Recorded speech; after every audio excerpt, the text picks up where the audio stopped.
I don't usually let him out of my sight. Funny that you have that secret, because I have the same one. Do tell. It was only there was a month or two in Vegas where Christine was saying he was never spending time at her house. And I remember kind of going, this is really weird. I feel like he's just really not been here. And so I started tracking it. And yeah, I found the same thing, that I was. Welcome back to my channel, Sister Wives Unmasked. Today is Monday, February 3rd, 2025, and I hope you're having a wonderful day. I'll be getting to the recap of the mid-season and finale of Sister Wives soon, but first I want to share some interesting feedback I received from one of my followers. This came from a video comment on Saturday, and then she sent me a screenshot. Now this is going all over the group, so thank you so much, Amy, for sending this to me. A comment was left on a Facebook group about the Australian version of Sister Wives. Now, I don't have access to the Australian version and I don't have a clip of this, but I fully believe this is what happened. I'll also say that they do get a different edit over there, and so does the UK version. They have more time, so they don't have as many commercials, and with that, more information tends to leak out. Often in the US, they release that information through bonus scenes, but we haven't had any bonus scenes in weeks. Since November, actually. They haven't done any bonus episodes or more to love segments for Sister Wives in a while, so we're not seeing those extra details. And this particular bonus scene is shocking. I had a feeling this is what Janelle was hinting at, but it's messy. Last week on the show, Janelle and Meri sat down over Zoom to discuss what was going on with Coyote Pass. Janelle made a comment about how Kody had been liquidating or spending money hand over fist from the family account. This week on Sister Wives, she mentioned that they had spent about 2 decades sharing resources and pooling money to benefit the whole family. She said she didn't catch on until it was too late that Kody and Robyn had changed their plans. Or rather, Kody had changed his plans about how the money was going to be spent. Of course, Robyn absolutely lied in this week's episode, claiming it was fair and that she contributed as much. But let's be real, Robyn's never going to admit that she was a contributing factor to the downfall of the family. The family fell apart 100% because of Kody, but Robyn 100% contributed to that as well. She said she wanted a plural family, but she did everything she could to avoid actually having one, compromising his time and pulling him away from the others. Kody will say it was all about love, but I'm sorry. Love doesn't make you steal money, close business accounts, or lock people out of funding. That's what happened here, and this isn't being fully disclosed by the producers in the United States. I feel like part of this is because they're protecting him. I also think they're protecting him from the possibility of fraud charges, money laundering, or even an FBI investigation. This is a serious allegation being made here. This is what Amy sent to me. The comment is from someone named Flickwalker. I don't know who they are, but they wrote, "Do different countries get different editing?"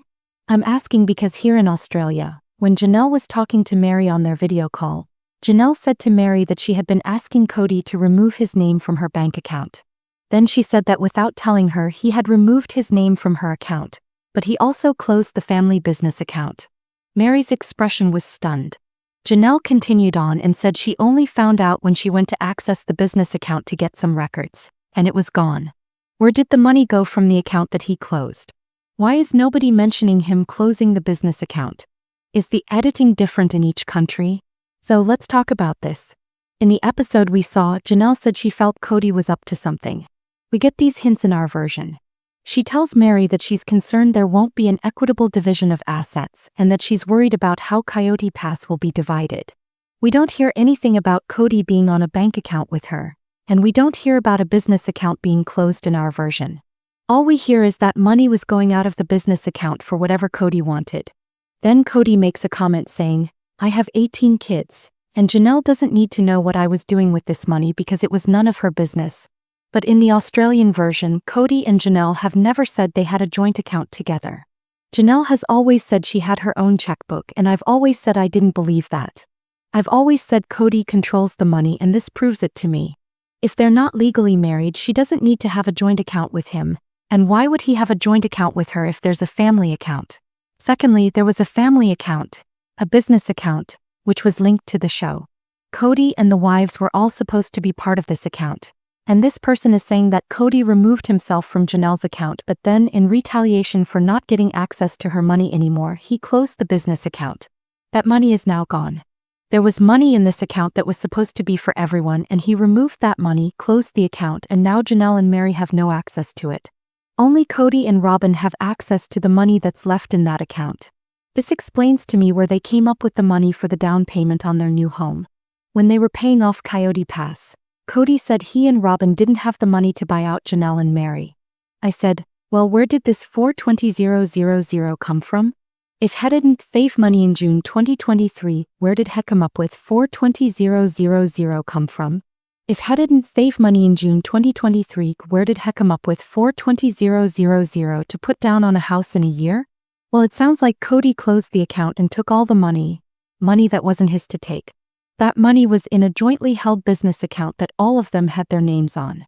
The business account is linked to Kody Brown Family Entertainment LLC. This account is where all the money from the show goes, and it's where they have their savings and the pool of money from the show that's supposed to be distributed to everyone involved. At that point, Janelle and Meri were still supposed to be getting paid through this account. I've told you for years that Kody and Robyn in May 2022 formed a company called Dabber Entertainment LLC. Then they administratively withdrew and ended the Kody Brown Family Entertainment LLC within a year. They formed this dummy LLC called RBHK LLC. RBHK LLC's agent is Whitestone Trust. Whitestone Trust is the trust formed by Robyn and Kody in September 2023. This trust is supposed to be only for Robyn and Kody, and at that point, they start putting money into it. Money I'm assuming they embezzled from the show. They're using this trust to shield that money from Janelle and Meri. They say, this is our money. You have no access to it. Then, in the fall of 2024, they suddenly have $420,000 to put down on a house. Documents recorded in Coconino County show that Kody and Robyn closed on a home on October 24, 2024, signing under Whitestone Trust.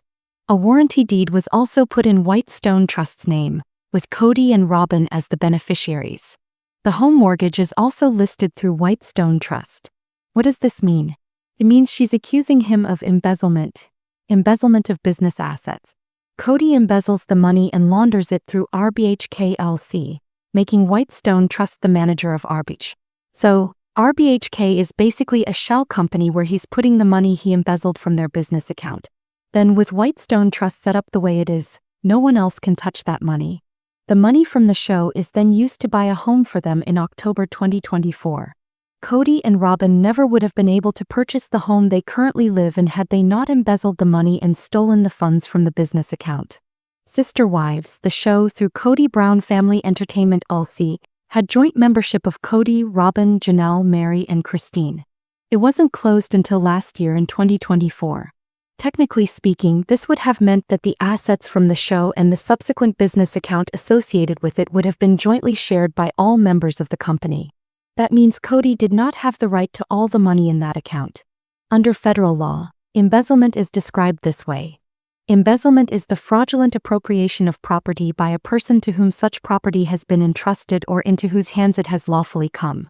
It differs from larceny in that the original taking was lawful or with the consent of the owner, while in larceny the intent to steal must have existed at the time of the taking. To prove embezzlement, there must have been a trust or fiduciary relationship between the defendant and the private organization. The property came into the possession or care of the defendant by virtue of his or her employment, which it did. The defendant's dealings with the property constituted a fraudulent conversion or appropriation of it for his or her own use. So, he got the money legally through this business, but then he converted it fraudulently and used the money for his own purposes. Then he acted with the intent to deprive the owner of the use of this property. In this case, he forms the trust as a way to try to deprive Janelle and Meri of this money. The requirement that the defendant act with the intent to deprive the owner of his or her property makes embezzlement a specific intent crime under the law. Embezzlement can carry a 10-year prison sentence if charged federally. Often, prosecutors will also charge money laundering along with it because once they get the money, they need to hide it, and that's what money laundering is. Money laundering is making illegally obtained money or property appear to come from a legal source. For example, it could be placing money in a financial institution to make it harder to trace back to its criminal origins. In this case, if he takes the money and embezzles it from the sister wives' business account, he places it into another bank account with Whitestone Trust through RBHK. He forms a dummy company. There's almost always shell companies and trusts involved when there's embezzlement. Prosecutors often suspect that people who embezzle will try to launder the proceeds to hide it. So he's trying to hide it from the rest of the family. Money laundering can carry a sentence of up to 20 years in prison. This is why I've said over and over again that these crimes he's committing are not minor. These are serious offenses, white-collar offenses, where he's stealing from his business partners. When Janelle said last week that this is really the dissolution of a business, that's what she's talking about. That's what the producers aren't showing us. Instead of hiring lawyers to handle this civilly, they could sue him for fraud, embezzlement, and money laundering. They have to be able to prove the paper trail, but I think we have a good understanding of the paper trail. They can also go to the federal government and show them what he's done. They can show them, here's the account. All of us were on it. Here's the proceeds. He stole this. Here's the business he formed. If they have access to the records, they should have a bank statement showing the amount of money in that account and a copy of their business agreement stating they're all owners. He's taking this money, and when you're talking about hundreds of thousands of dollars, you're looking at a lot of years in prison. He's not stealing 10 or 15, he's liquidating a bank account that isn't rightfully his to have. Now he's trying to conceal that money through the trust, and it's shielded in a home owned through the trust. He's setting everything up through the trust to try to shield his own liability, but all of this is happening so publicly. Stupid. Reminds me of Todd Crisley when he got arrested. Everything was being done so publicly and he was making the most ridiculous statements. That's how the feds ended up getting involved. His case unraveled because his former business partner turned on him and went to the feds. This would be no different if one of these women turned on him and went to the feds. He could equally be charged. They could also start looking into the IRS and his taxes. It's so blatantly obvious he's committing crimes, and it's so blatantly obvious that the production company is covering for him. If we had heard this in the United States version, there would have been an article immediately accusing him of embezzlement and money laundering. That's what the accusation is, but on the show, producers in the United States are dancing around it. If they're aware of a crime occurring, they could be held liable too.